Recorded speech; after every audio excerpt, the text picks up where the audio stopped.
This is Halloween. This is Halloween. Halloween. Halloween. Halloween. Halloween. Halloween. Halloween. Halloween. It might be handy if you, the master of unlocking, take it with you. Hello everyone, and welcome to day 19 of Terrorthon movie games. See, I turned it around. On day 2 we had game movies, and this time we got movie games. So it's pretty much exactly what you're expecting. It's the polar opposite of the second video. Video games based on horror movies. There are lots of them. I want to touch upon some of them. You know the drill by now. Let's do this. Let's begin with the Texas Chainsaw Massacre game, released for the Atari 2600 in 1983. In this game, you play as Leatherface, and you have to kill people for points, and that's the entire point of the game. It was very graphic for its day, even with these terrible graphics, and it caused quite a stir back then. It'd be interesting to play it just as a curio. And then that same year we got Halloween, also on the Atari 2600. This time you would play as a babysitter protecting children from Michael Myers and try to get them to safe rooms. So you could sort of consider it a progenitor to modern horror games, in the sense that you had to escape the monster rather than fight it. The game was unusual because it didn't actually come with an official label. Someone just put a sticker on it and wrote Halloween on it. Very strange. But the game came with an Atari 2600 version of the Halloween theme. What more could you ask for? Fright Night, released in 1988 on the Amiga, let you play as the villain of the movie, Jerry Dandridge, and you would kill victims and avoid crucifixes. However, there was no real ending to the game due to it being so rushed, and it was reviewed as having good graphics but shallow gameplay.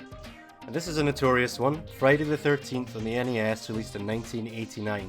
It's notoriously bad, however I don't think it's as bad as people say. I've played it, it's not that bad. The objective of the game is to save the children at Camp Crystal Lake. You play as the camp counselors. And despite everyone shitting on this game, it's got good music and a good sense of dread, but I admit, it's far too confusing. A Nightmare on Elm Street, released on the NES in 1990, another underappreciated gem, because it was developed by Rare. How can you go wrong? It's a sort of Castlevania-esque side-scroller, and it was very faithful to the movies. What you would have to do is collect coffee to stay awake, otherwise Freddy would invade your dreams, while at the same time avoiding monsters and collecting Freddy's bones to burn them all and complete the game. And here's a cool thing, it was a 4-player NES game, official too, not a pirate game, so that speaks volumes. Bram Stoker's Dracula, this was released on many consoles, NES, SNES, Genesis, Sega CD, Game Boy, Game Gear, all in 1993, and each console was actually a different genre of game. Pretty interesting stuff, including an action platformer, a beat-em-up, and a first-person shooter. Not all of the games were reviewed very well, but the SNES and NES scored the best. The Ring, Terror's Realm. I'd never heard of this till today.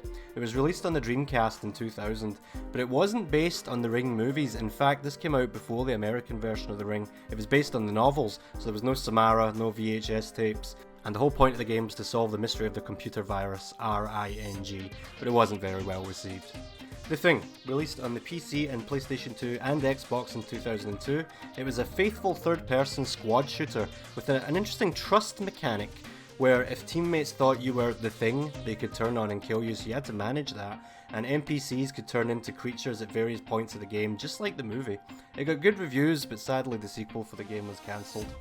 Land of the Dead, Road to Fiddler's Green. Did you know this is the only official George A. Romero game? Which is quite sad. It's just a traditional zombie first-person shooter, and it was a prequel to the movie Land of the Dead. It boasted multiple online modes, but it wasn't enough to save it from the terrible reviews. What a shame, rest in peace George A. Romero. Evil Dead Regeneration came out for the PC, PS2 and Xbox in 2005, and it was a hack and slash game, and you had a little demonic sidekick with you called Sam, who you could kill as often as you pleased throughout the game. Pretty unique mechanic. It came complete with a boomstick and deadites you could kill. The game got average reviews, but I've been told it's underrated. And then the makers of Friday the 13th had another go at a video game with Friday the 13th The Game in 2007, released on the PC, PS4 and Xbox. Players would try to team up to escape Camp Crystal Lake and Jason himself, played by another player. The game was decently popular, the reviews were kinda mixed, but rights issues, as always, caused the game servers to be shut down, and now, sadly, it only works in P2P. And finally, I'd like to briefly discuss Alien Isolation, released in 2014 for all modern platforms at the time.